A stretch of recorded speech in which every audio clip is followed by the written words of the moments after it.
Jen Psaki got a question today. The NEA, the National Education Association, they are insisting that Americans learn their history. They're insisting that they learn their history, which include racism and everything else. And here comes this reporter. He wants to give a gotcha to Jen Psaki, and Jen is saying, there's not going to be a gotcha here. The president believes that Americans should learn about their history, the good and the bad alike. And, she made it clear that that is what's supposed to happen. And you know what? If we had leaned into this decades ago, centuries ago, people would have understood that this excellence that we like to think of ourselves, that this exceptionalism has a few different scars on it that needed to be mitigated. If we had just taught Americans these things, they wouldn't have that false chip on the shoulder that when folks are asking for or demanding things like reparations, etc., that it would be taken seriously. Listen to what she had to say, and then I have a bit more to say that's very, very important to all. Delegates of the National Education Association, they approved a measure last week calling for support of, quote, the implementation of culturally responsive education, critical race theory, and ethnic studies curriculum in pre-K through 12 and higher education. The President is obviously a big fan of education. The First Lady is a teacher. She's a union teacher. I'm wondering, what are the President's thoughts on anti-racism curriculum in the classroom? Well, the President believes that in our history, there are many dark moments, and there is not just slavery and racism in our history, there is systemic racism that is still impacting society today. And he believes, as I believe, as a parent of children, that kids should learn about our history. So as the spouse of an educator and as somebody who continues to believe that children should learn not just the good, but also the challenging in our history. And that's part of what we're talking about here, even as it's become politically charged.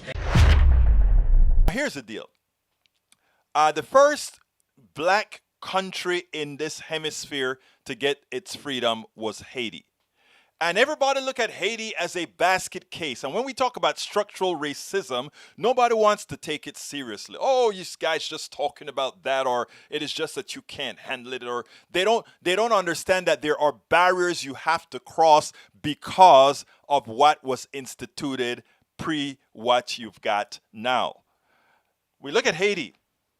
Haiti had to pay France restitution for those colonialists who lost their slaves and the production that those slaves would have produced. And you know how they got it?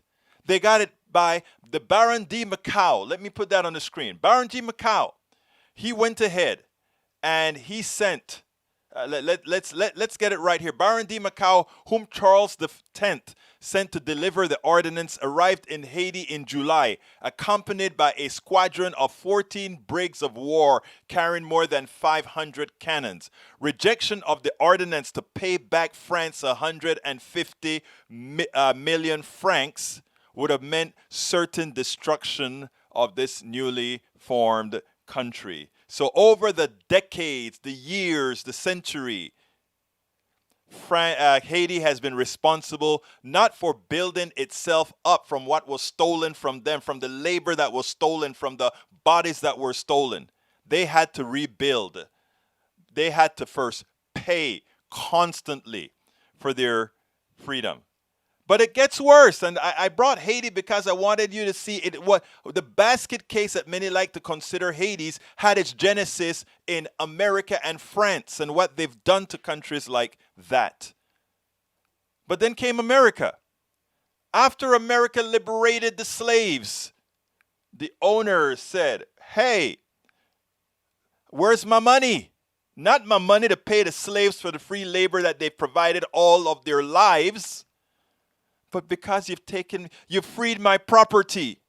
On April 16th, 1862, the District of Columbia Compensated Emancipation Act became law.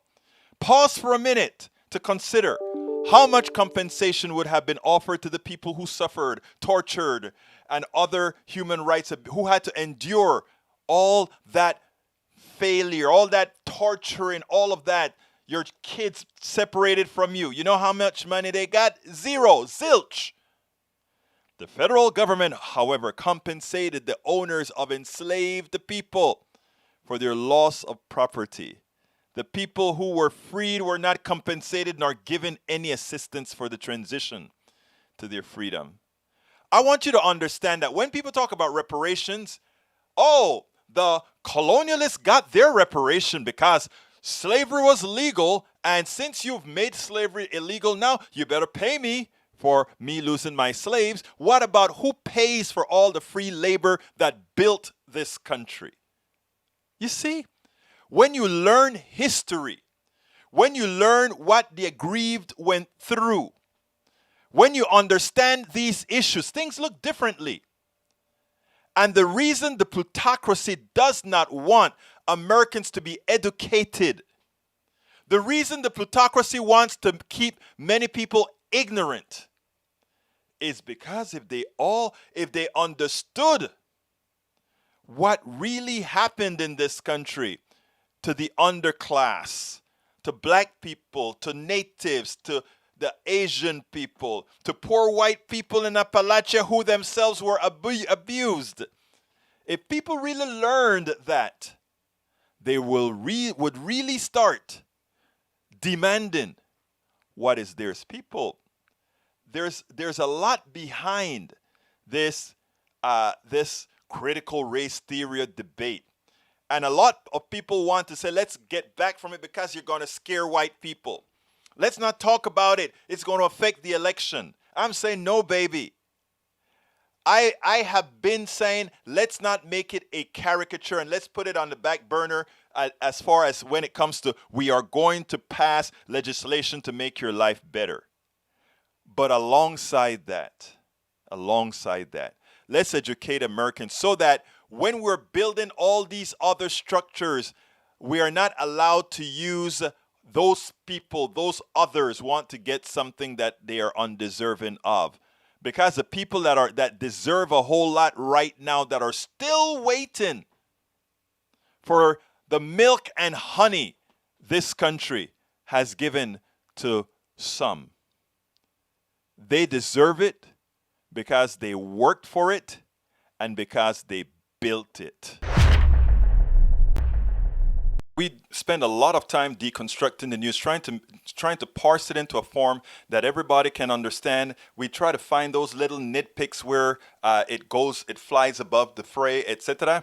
If you really like these videos that we do, I want to ask a big favor. Please go ahead. Number one, subscribe to our channel. And number two, please join if you can. Thank you so kindly for watching. Keep watching. Please remember to share. We must populate the entire internet with our progressive message, a message that we know is what most Americans say that they want. So help us, please join.